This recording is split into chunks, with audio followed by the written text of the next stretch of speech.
Welcome to the Wild Soulcast. I'm your host, Kinkela. This is a sacred space where we hold deep conversations on spirituality, conscious leadership, feminism, creativity, and how to more meaningfully and intentionally nurture connection within ourselves and with others.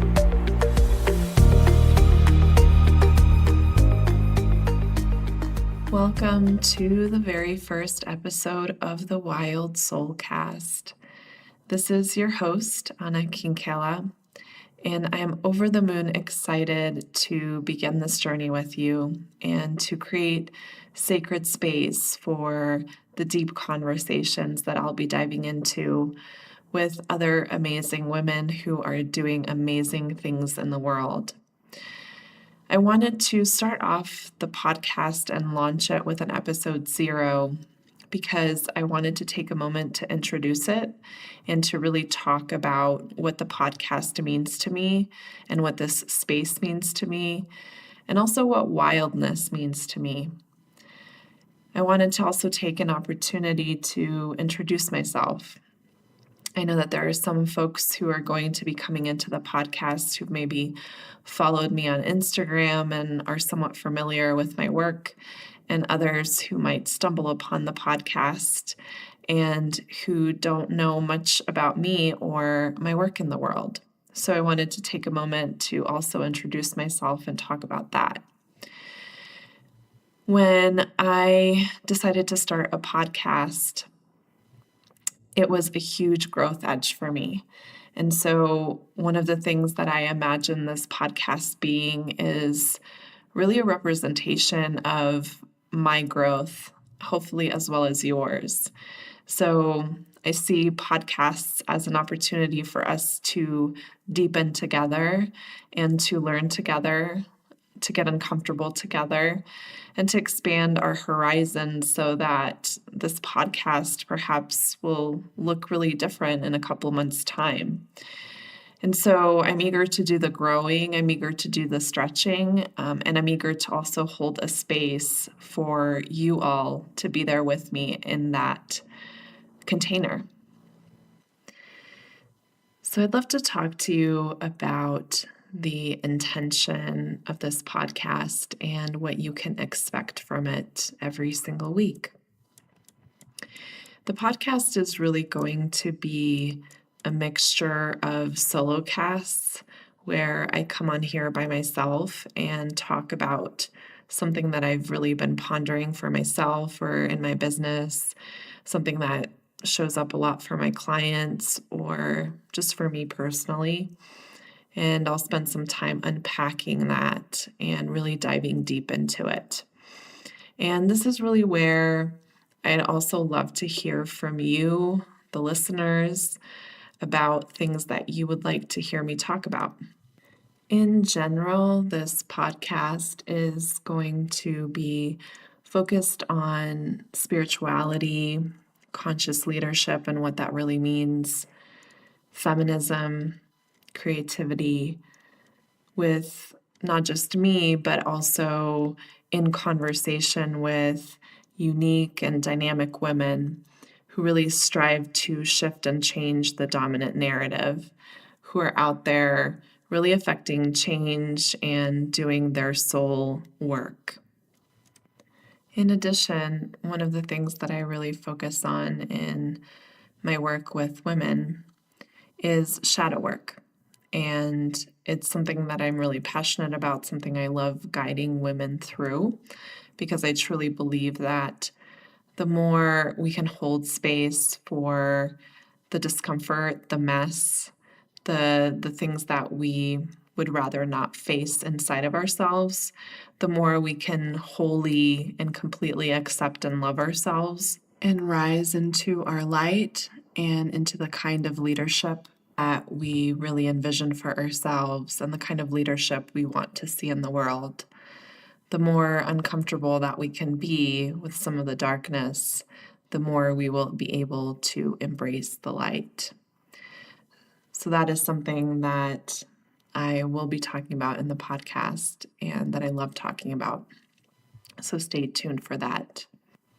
And now I want to take a few moments to introduce myself and talk about my work in the world. I am a women's leadership coach with a background as a mental health therapist. And it's something I still do. I have a private practice.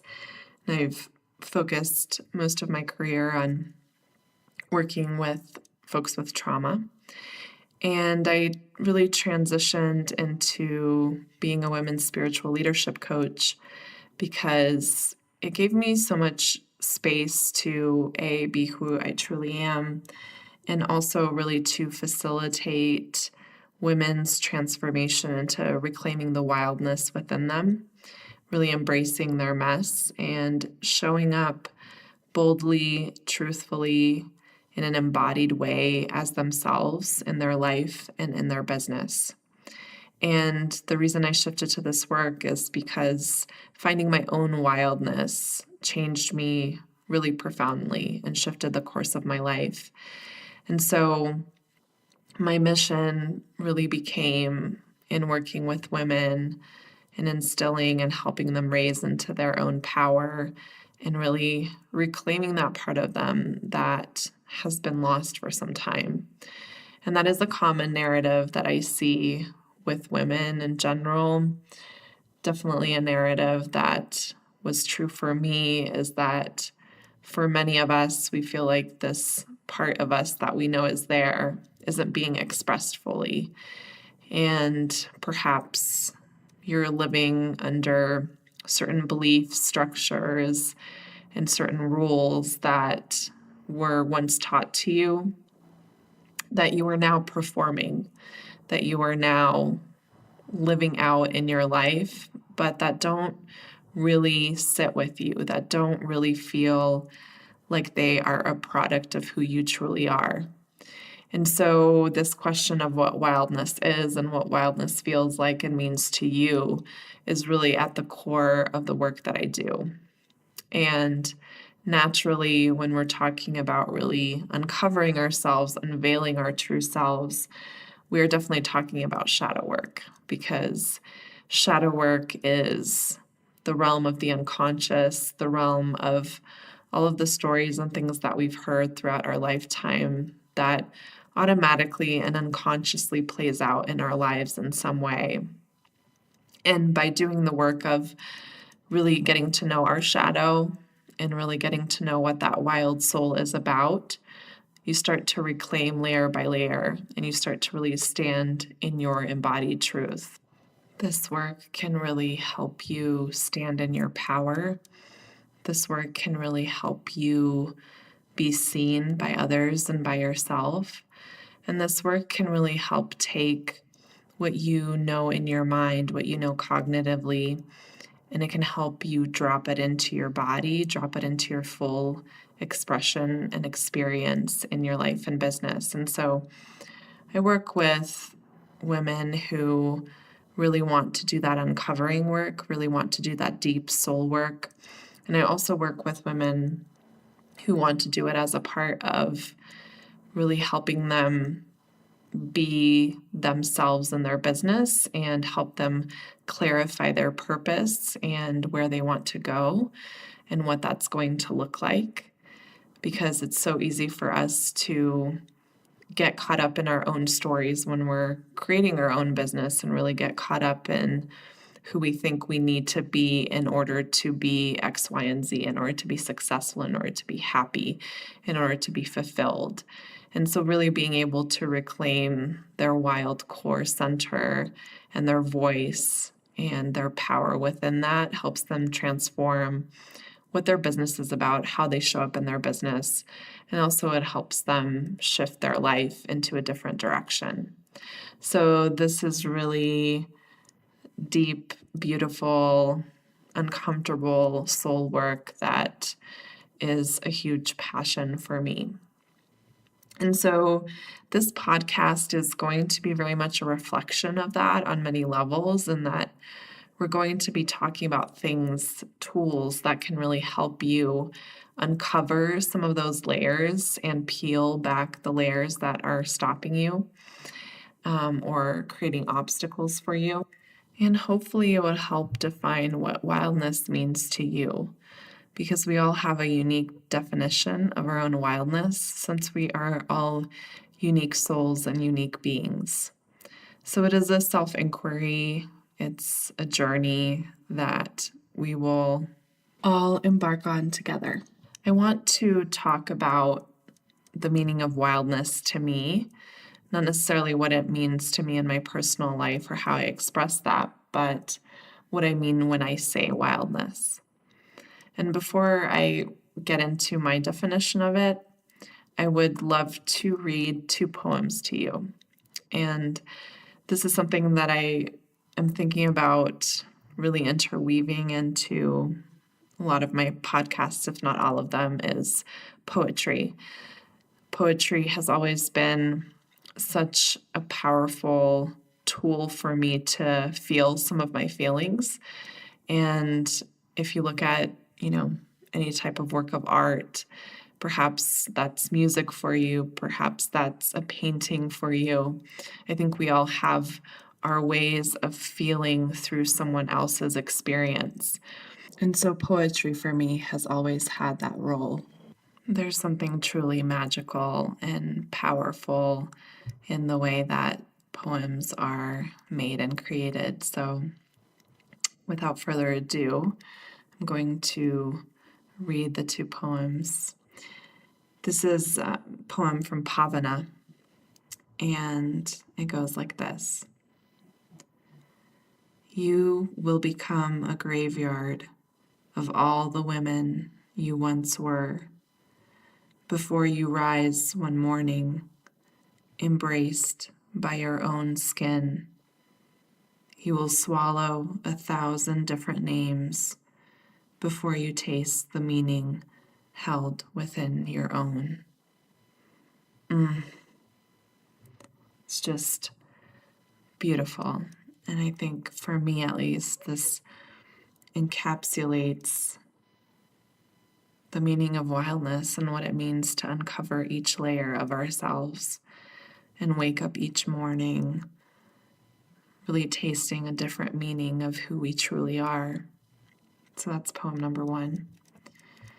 And then poem number 2 is by Nikita Gill, Wolf and Woman. Some days I am more wolf than woman, and I am still learning how to stop apologizing for my wild. And I think that this gets at the core of another piece of wildness, is that for many of us, it's hard to break through expectations, break through the rules that society or our parents or other narratives have set for us, and really stand in the power of what it means to be who we truly are, what it means to embody our own wildness. And so how would it feel to not apologize for that wildness? How would it feel to truly embrace the wolf within you and feel that rawness, feel the beauty, the messiness, the power of all of that? So that is another powerful poem that I really come back to over and over again.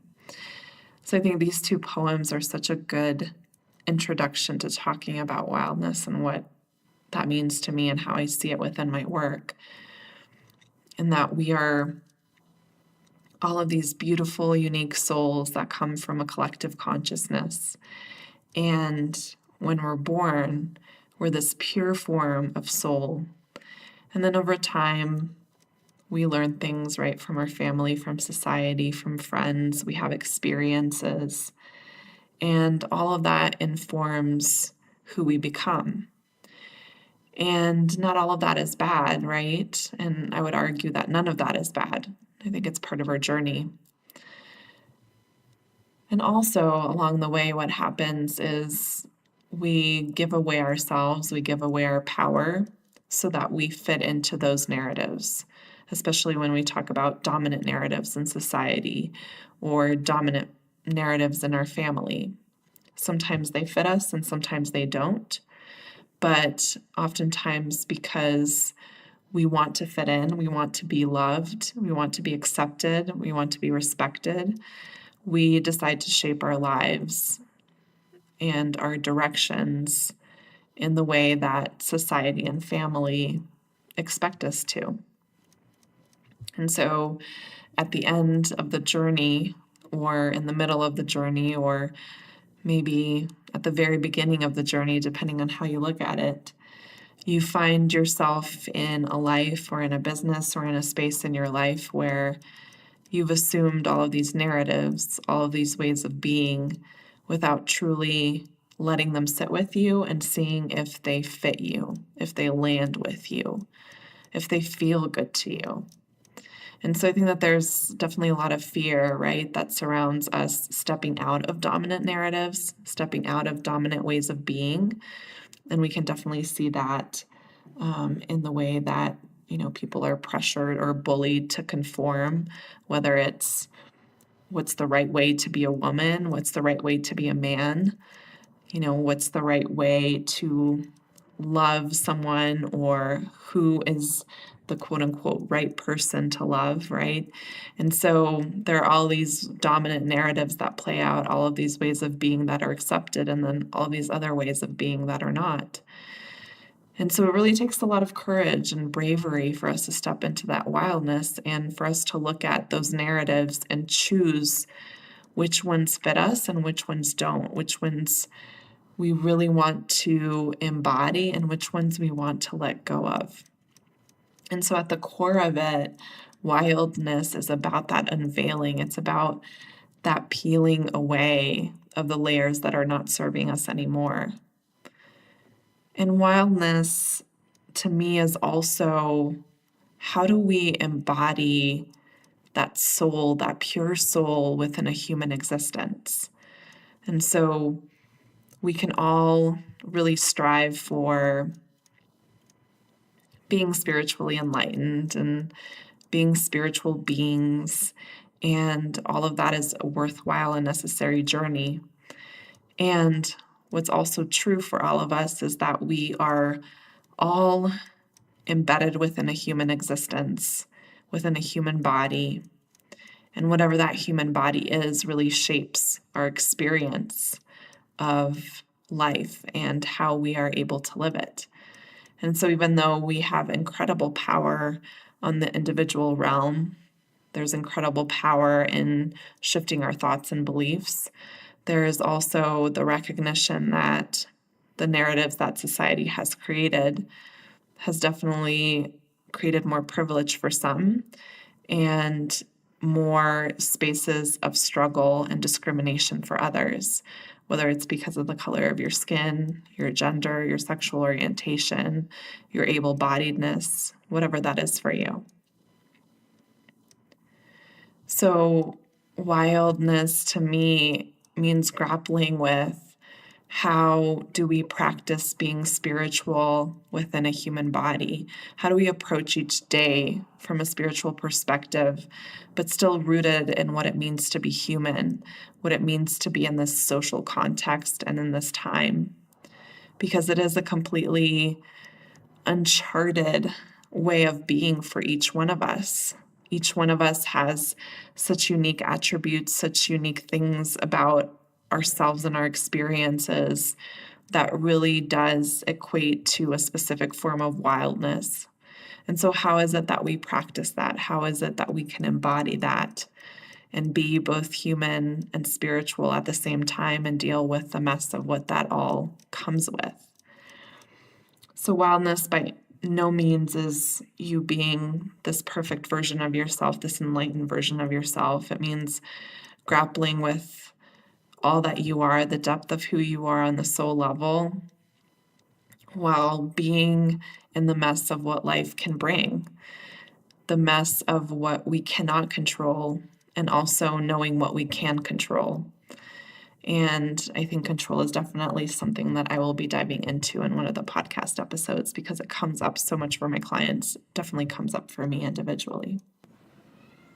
What also calls to me deeply within the realm of wildness is its connection and reflection in nature. And I do truly see myself as a reflection of nature, and I see all of us as people who are reflected in the trees and the wind and the sun and the environment that we live in. And definitely as we've become more modernized, that connection that we've always had with nature has become more and more distanced. And I believe that the more we can return to that connection, the more we can recognize ourselves within nature, the more that we come back to this deep and sacred knowing of ourselves that we used to have, but that we lost along the way. So wildness is a deep knowing of who you are that's reflected all around you. If you really close your eyes and tune into the wind, if you allow yourself to feel the sun on your shoulders, if you look at a flower that's just opening its blooms and welcoming in the new day, all of that is such a beautiful reflection of the beauty of who we are inside and out. And so one of the ways that I really deeply connect with my wildness is by going out into nature. And I also see how our human bodies are reflected in the elements, how our leadership is reflected in the elements. And that is one of the big pieces that I'll be touching on in the coming weeks in my podcast, is really our connection to the elements and how that translates to how we show up for ourselves, how we show up for the world, and how we can really use and tune into the elements as a way to touch our wildness even more profoundly and really lead from that embodied space.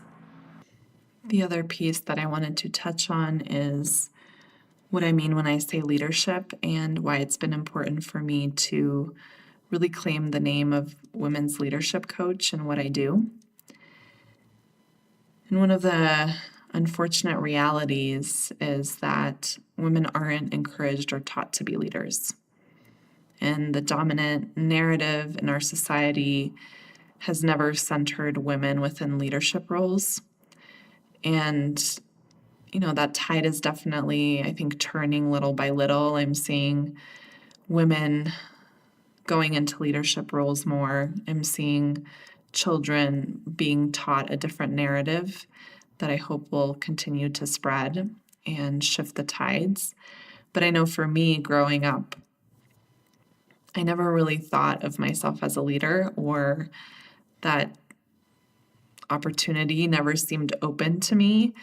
And I didn't even really know what a leader meant, other than I knew that it probably meant like the head of some bank or institution, a CEO, some savvy business person, or a senator, or someone who had real power. And I want to shift the dominant narrative of what it means to be a leader, of what it means to embody our leadership, because truly we are all leaders in our own individual lives, because as individuals, we undoubtedly impact those around us, whether through relationships or whether through formal leadership roles that we hold in our businesses or in the careers that we have. But we are really all truly leaders, and it's not a title that's reserved for someone who has something that you don't, but it is a title that we all need to really claim for ourselves, because when you are a leader of your life, you are assuming power of your own experience, and you are really stepping into your own power and owning that. And so for me, leadership means a much more broad term than I think we automatically think of. And I want that term to be something that women really associate with themselves, that women can really claim for themselves. And so I think that a lot of what I teach it's definitely personal leadership, and how we show up in our personal leadership inspires others and can inspire communities and can also shift the dialogue on a global perspective. So we can't ever forget the impact that we have, no matter how small we think it is. We never know how big and broad and beautiful it can become if we really own who we are and if we really allow ourselves to step into the power that we know is within us. The universe truly does rest in you. And so the more that you can feel that, the more that you can express that in your life, the more impact you will have, whether it's in your relationships or in your community or even on a global scale. So it's really exciting for me to talk about leadership. It's really exciting for me to empower other women to see themselves as leaders, and really encouraging a form of leadership that is embodied within you. So it's not some formula you learned from someone else. It's not a way of putting people down. It's not a way of assuming power over others, but it's more about inhabiting that energy and that power within yourself in a way that truly fits you, that truly fits who you are, that honors you, and that also honors the sovereignty of other people, because we need that type of leadership in the world. So that is what I also want to talk about on this podcast, and why I centered leadership within that, and why conscious leadership is so important, as well as sacred leadership. And so we'll dive into the meanings of that and really hopefully open our horizons to accept what it means to be a leader from an embodied perspective. As you can see, there are so many topics that we are going to be diving into, and this is really meant to scratch the surface, to just give you a glimpse of what's to come in the podcast, and just to give you a glimpse of who I am.